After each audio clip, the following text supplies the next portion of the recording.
represent a massive I think I'm going to take this down and let's see if he takes questions. Maybe I'll turn it back on. But Matthew, what a week. It was literally just 2 weeks ago that we were kind of joking about how... Well, okay. In our defense, right, it was kind of dark humor. So right. White stuff. Can you hold on 1 second? I'm sorry. Fucking podcast, Matthew. No respect for our craft. Oh, Trump's talking again. To the nation the other night. All Americans have a role to play in defeating this. Sorry about that.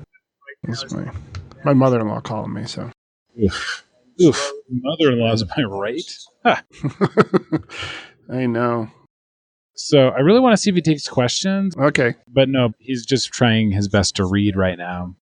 Yeah, leave him alone. We did have some jokes, but this show is mostly dark humor. And right before that show I remember I mentioned this on the show that my friend who's a doctor had said, oh yeah, like we're all getting it. And at that point, that was the first I'd really heard that was something. Like a thing. Yeah. And so that's when I started kind of not freaking out, but like we went to Costco that night and bought a bunch of stuff. And freaked out. Spent a lot of money. So how many of those like big buckets of Cheetos, those cheese puffs balls, did you buy? Like 5 or 6? Big plastic tubs. Generic awesome. brand cheese They're balls. awesome. No, we eat pretty good actually, but sorry. So it's been weird because, he's up here, he's kind of downplaying it. He's saying, we don't actually want to test a bunch of people. Don't get tested unless you have the symptoms. But the nature of the thing is that you've got it for a couple weeks, highly contagious without any symptoms. So it's actually kind of a good idea for people to be aggressively testing in these areas where there have been known cases. Yeah, one would think, right? You would definitely think. But I just want everybody to know they had this press conference still going on. Targets will be open. So in CVS, and Walgreens, synonymous with communities large and small, like whatever that means. But that's the thing that Pence said. I can't get over Pence standing there with he's got his really serious face on, but he's looking at Donald Trump. What he's doing is he's trying to figure out what he has to go on like the morning shows tomorrow to correct. Right. Because that's like his job. He's making a mental list. Yeah. Trump says stuff and he goes on the next day and he says, no, what he really meant was. Yeah. So anyways, this is all crazy. And I don't know. I listen to the local talk radio, which a lot of people still listen to for their news, and especially older people. They're listening to it on AM radio. And the message has been that this is all a big media hype. And like, I guess if you want to take some precautions, that's fine, but it's not really necessary. And I mean, we're so fucked. It's funny now you turn on Philadelphia, like sports radio, talk radio. Yeah. And of course, the only thing I talk about now is the coronavirus because you can't talk about sports because of who? Who do we blame? Rudy Gobert. Yeah, man, that guy. Honestly, really, they should kick him out of the NBA. Wait, you're mad that he got it? I'm mad that he was such a dick about it. I'm glad he got it because honestly, that's the thing that shut all this stuff down. So it's actually kind of a good thing. But the fact that he got it, maybe if he wasn't going around touching everything and being a douche, he wouldn't have gotten it. Well, right. I mean, but you agree with me. He should never play in the NBA again. That's my hot take, and you cannot persuade me otherwise. Well, why? Because he got it, and he was being irresponsible. And he passed it around. He was touching all the microphones. I guess he was all touchy in the locker room. He got Donovan Mitchell sick. Yeah, so for people who... Donovan Mitchell is, like, awesome. Yeah. Have you seen that guy play? That guy's a monster. So for people who don't know what we're talking about, so Rudy Gobert, he's a French basketball player, plays for the Utah Jazz. And disgraceful. I mean, things are happening so fast. This press conference couldn't have been more than a week ago. The NBA came out with some guidelines, right? Some things like, hey, social distancing. And I think they were putting the reporters back a certain distance as if that were going to do the trick, but at least they were doing something. And so he was mocking these protocols And then after a press conference, he stood up and he touched all their things. And apparently he was doing this in the locker room too with his teammates. Well, he ends up testing positive, and so does one of his teammates. And I guess they're in the process of testing, all the players that they played against. No, I don't think he'll be banned. I mean, I don't want anyone to get it. I'm glad that's not true. I'm glad that that's not true. My lawyers told me to say that. Let me read a quick statement. I, Stephen Robbins, do not want anyone to get sick of anything ever. But there is some sort of poetic justice in the person mocking it, making light of it, and suggesting that these measures are frivolous. There's something good and just about that person being the one who gets it. And like I said, he is the reason why they're closing down all these other leagues and taking all these other measures. I think honestly, like if that game had gone on, we'd still be seeing tournaments and other things. And so in a way, it was good that it happened, honestly. Not good that anyone got it, but because in the sports world, they needed something like that. They don't care if your mother-in-law dies or if my parents die. They needed to see what other players get affected. So it's messed up, but that's the way that particular world works. So he's taking questions now. Oh, okay. Let's tune in. And we are looking at many different things, as you know, some of they're them looking at many different things, written about very widely. Looking at many different things is one of my favorite Trumpisms. Well, he's going to ask. I should use that in court. Like, does he have any other forms of relief? Your Honor, we're looking at a lot of different things. But we're going to be releasing a paper in about 2 hours stating quite a few other steps, very important ones. Please go ahead. What, sir, if you wouldn't mind? Please, go ahead. Thank you so much, Mr. President. I want to know if you are in contact with the Brazilian President Bolsonaro after a member of his delegation who was with you Saturday was tested positive. And also, I want to ask another question, if you let me. Senators Lindsey Graham and also Senator Rick Scott are self-isolating. By the way, all these people self-isolating, they've been tested. Why would they self-isolate if they hadn't tested positive? Like, there's no way Lindsey Graham hasn't been tested, or Matt Gaetz in Florida. It's just a massive cover-up. What's he saying? Are you planning to take any kind of precautionary measure to protect you and also your staff who was there with him? We have no symptoms whatsoever. Yeah, that's how it works, you idiot. And we had a great meeting with the president of Brazil, Bolsonaro, great guy, very. This is unbelievable. That's when he got the coronavirus. As you know, he tested negative, meaning nothing wrong this morning, and we got that word too. Because we did have dinner with him. We were sitting next to each other for a long period of time.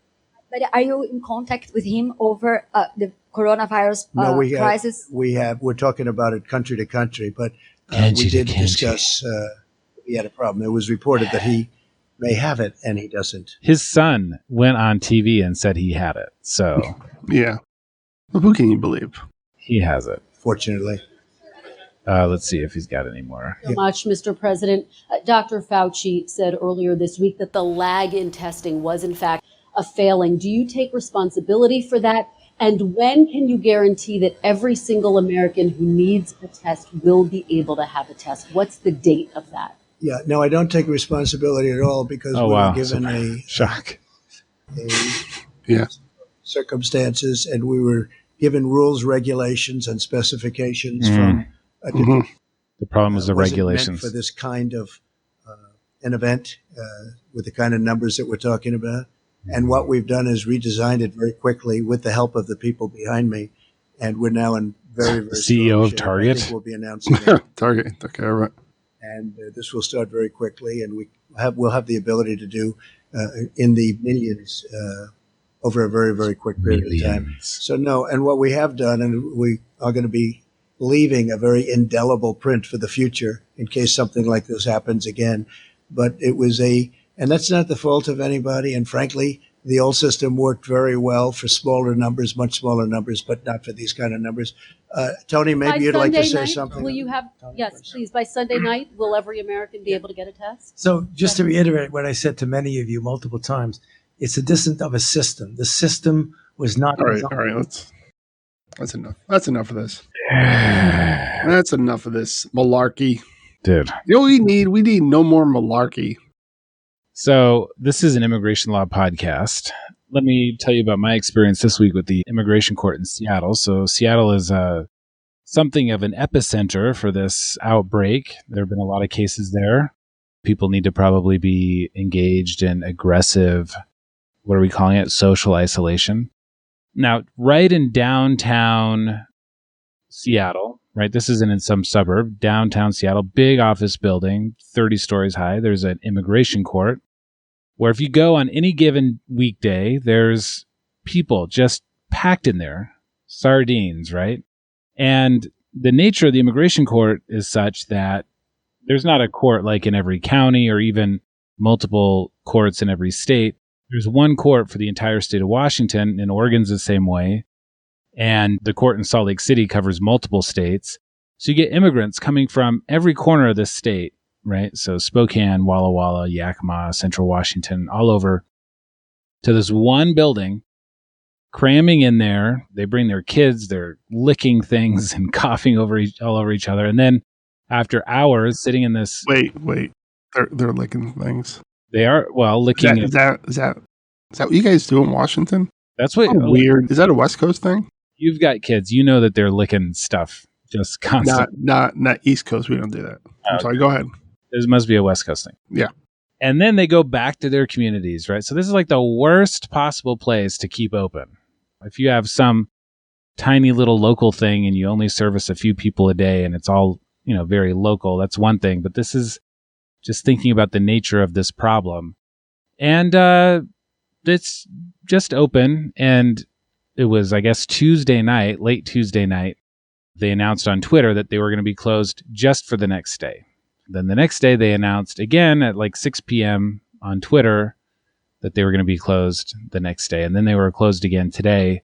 But it's a day-by-day thing. I mean, who knows? They could be open again Monday at the time of recording this. We don't know. So people are trying to get ready for hearings and not really sure what's going on. But it's the way that they haven't rolled out any type of protocol in terms of allowing people to appear by telephone or reducing the number of people traveling to these hearings or just straight up closing the court. I mean, what's the harm in doing something like that? But it's terrible. The way the court has handled this has been really disturbing.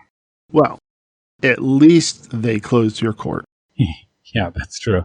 Talk about your experience out there. I'm pretty sure I got the coronavirus. I'm just going to say it right now from my times at the Newark Immigration Court. So thank you. No, so it's just Newark is just like Seattle, right? And that you describe it.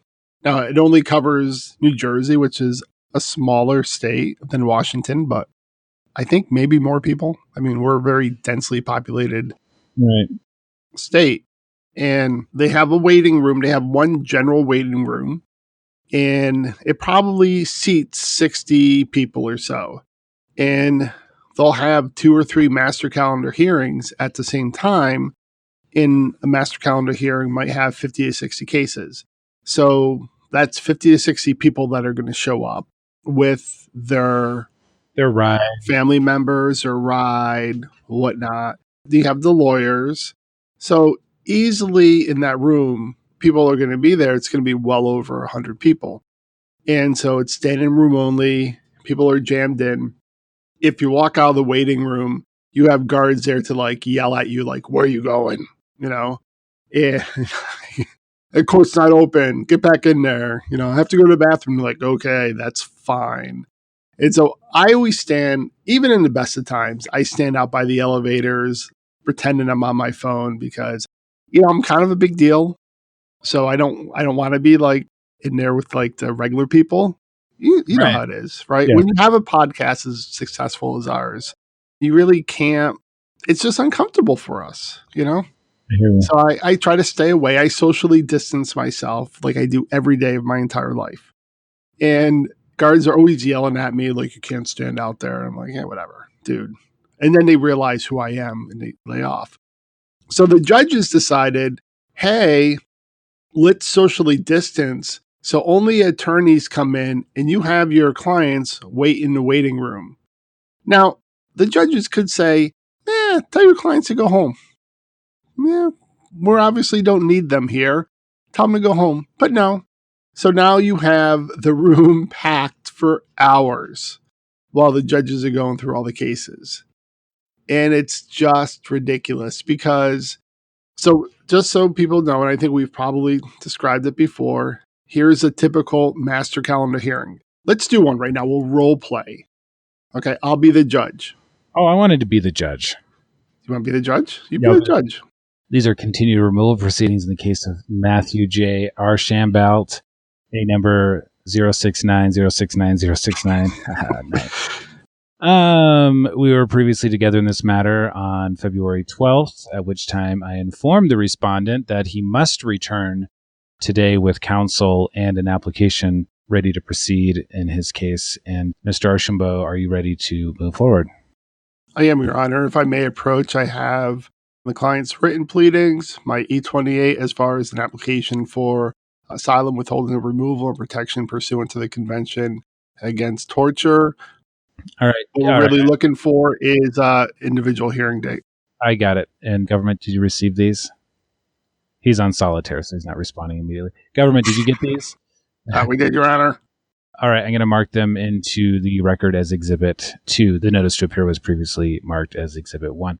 All right, counsel, are you available March 23rd, 2023 at 1 p.m.? I am, Your Honor. That's great. Thank you.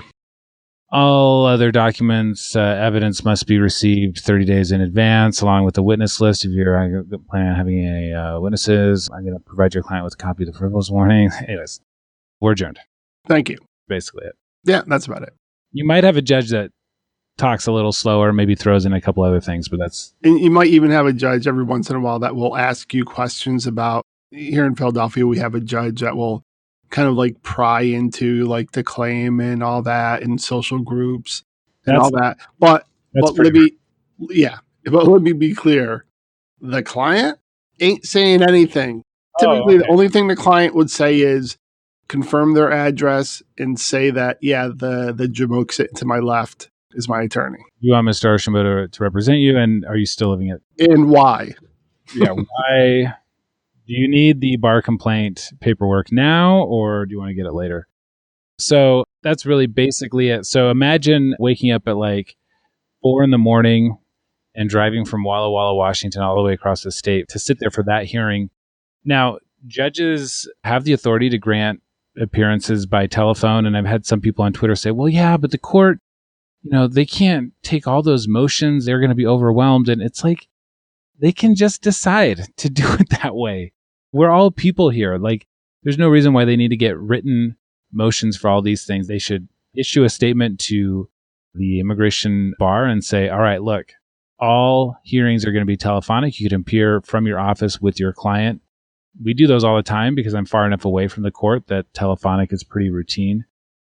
To have done nothing, that's the thing, is like some of these little things at this point seem sort of what really should happen now is they should just cancel immigration court. I mean, they should just suspend it for the time being, for a week or two or whatever. These are not criminal court proceedings, right? This is not like there are criminals running out there and like if they don't go to court, they're going to stay out there running wild on the street. These are like moms and dads. I mean, give me a break. It would hurt us more, honestly, clients that want to get relief.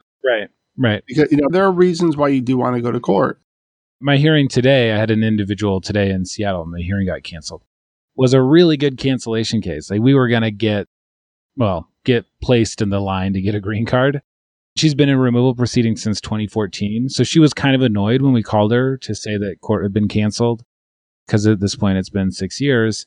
But fine. Like, it's just what we have to do. But to see them responding this way, and then, USCIS here in Seattle was closed a couple weeks ago. They said they were going to be closed for 2 weeks. They only ended up being closed for a couple days, and now they're kind of back at it. And from what I understand, at least in Seattle, they're trying to keep a certain number of people not in the waiting room and have people wait outside. I don't know what exactly they're doing, but it's frustrating. But this stuff can just wait.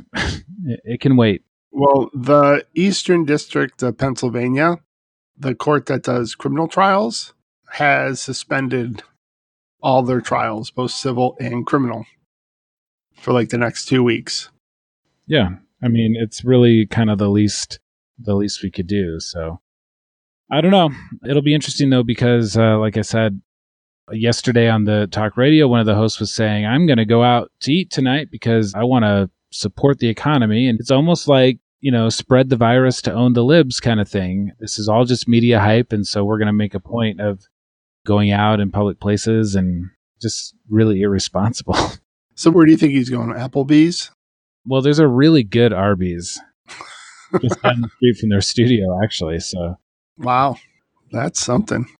And then we had kind of predicted, I guess this was like an obvious prediction. It's like saying at the end of this basketball game, a team will win. But we had predicted that they would use this for xenophobic purposes. And early on, one of the early press conferences Trump did, they asked him, are you planning on closing the southern border? Which was a weird question in the context of this particular problem. And he said, yes, we're thinking about it, of course. And luckily, we haven't seen any outbreaks or spread at or around the border, but they're just chomping at the bit for that. Well, Mexico is going to close the border to us. Maybe this is how we get them to pay for the wall. Yeah, that's exactly right. Like, okay, well, we'll build it ourselves. We're going to finish You people are disgusting and gross. Stay out of here. And by the way, none of these see-through walls. We're going to board up the gaps in between these iron things. And all the gaps are going to have like Lysol cans on there. You disgusting pigs. Yeah. So he announced this weird sort of temporary ban from parts of Europe, but not for citizens or residents, for non-immigrants. And that doesn't really make any sense. I've known people. You can fly in from England, right? If you have like a French passport, can you fly in from England or? I mean, this is the way that this administration works. They just announce something and then they work through the details later. But I know my wife has a friend who just came back from Italy with her kids on vacation. And did you have them over to the house? Didn't even get asked questions by customs. Not a single question about like, hey, are you feeling all right? Or where did you stay? None of that. It's crazy. So yeah, fun times. Yeah. It's funny because I've spoken to a few reporters about the whole like immigration court thing. And they're like, so what are you hearing? It's like, we're not hearing a goddamn thing. Right. It's like they're saying nothing. I think we got one email basically saying, hey, you attorneys know how to like file for continuances. Like if you're not feeling well, just file for continuance. Right. Which is great because like I have a master calendar hearing on Tuesday and say Monday I'm not feeling well or my client's not feeling well. How do I file for a continuance? Right. You can't. It's also, it's not designed to work that somehow way. It hasn't entered anybody's understanding that you're also carrying this thing for up to 2 weeks without symptoms as a highly contagious person. Yeah. The idea that you would wait till you have a symptom to file a motion that then needs at least, let's say, 13 days to be processed is absurd. And yeah, like in Seattle, they closed, like I said, late at night via Twitter because of a potential secondhand exposure, but no updates on like when that was, who it might have been, who are the other parties that were present that day that might have been affected. In a normal society, those people who were there that day would have been informed and they would have been able to go to a testing site and been tested and they'd be self-quarantined right now. But as it stands, they have no idea. They might have it. They're out spreading it. It's just, it's a total disaster. So. Yeah, that's true. So how is your office impacted? What changes have you made? Well, luckily, right around the time we did that. You don't have many clients, so. Luckily, I'm about to be disbarred and disciplined, so it's kind of perfect timing. Little 6-month vacay. I know. So around the time we recorded that podcast 2 weeks ago, we went to Costco. We spent $700 on Theraflu, and then we started talking about what we were going to do. And a lot of people were like, what are you even talking about? But we got an extra laptop and we're going to set it up so that we can do most of the work from home. This week, we tried to do a thing with signs up saying like, don't bring extra people to your appointment. And we're not shaking hands right now. Sorry. We're not trying to be rude. And nobody paid attention. And then yesterday we closed. We put up signs saying like, that's it. Like, we're not having people in the office at all. And I had one appointment for a contract signing. Somebody was going to come in. It's semi-urgent. So I was like, okay, it's fine. And we confirmed over the phone that she wasn't feeling ill or anything like that. No, I'm fine. So she comes in and she coughs all through the appointment. And I'm like, what the hell? And she's like, oh, it's just a cold that I've had for 3 weeks. I'm like, Jesus Christ, I'm going to die. And the body aches, there's some body aches. And I mean, the fever has, at least it's subsided somewhat. I haven't taken my temperature, but my whole body feels really warm in a weird way. And I mean, what is really, strange is that my cousin from Italy, who just came to visit me, had the same exact thing. It's weird. It's super weird. Yeah, so that really solidified it to me that like the whole sort of half measure of just asking people how they feel and trusting people to make the right choice is not going to work. So we got the doors locked. People can call and schedule appointments, and we're going to do all our consultations and things over the phone. And how are they going to pay you? With a credit card, bruh. Yeah, we're still trying to figure everything out. Yeah, my IT guy has been here all day setting up the laptops and things, but yeah, it's hard. But I don't know. Yeah, weird time. How's it out there? Like, are the streets emptier? Because here in Philadelphia, it's like half the people. It's kind of weird. It feels pretty normal here. And honestly, I'm convinced that you're going to see pockets of conservative places where honestly, like, it's just not permeating those communities. The idea that this is serious, and it's not just a local talk radio, it's Fox News, and it's, Rush Limbaugh, Sean Hannity. And Yakima's a smaller city, obviously, than Philadelphia by just a little bit. Yeah. But things here seem to be pretty business as usual. So are you still going to come and see me? Or? No, I'm not. So we should tell you. Sad, man. 2 years ago, I booked a flight, and you got tickets to a Blazers-Sixers game. We're going to meet and do that. And the pass to Seattle, where I was going to have to drive, closed. And so I bought a ticket from Yakima, from our little airport, and then they closed the airport. It was really weird to be blizzard in completely. And then this time, coronavirus. So I think it's actually bad luck for us to try and get together. We should just... Well, in Philadelphia. Well, yeah, that's true. Maybe you should... Yeah, and again, we had tickets to the Sixers-Portland game. That's not going to happen anyway, so... Right. So why else would I... yeah. Flying right now actually might be safer than being on the subway or on a bus because there's going to be no one else on the flight. You just have the whole plane to yourself. Yeah. Cool. Weird times. All right, man. Well, good talking to you. Stay safe and wash your hands, brah. What? Wash your hands, brah. Why? I'm sorry. I don't get it. All right, take care. Bye.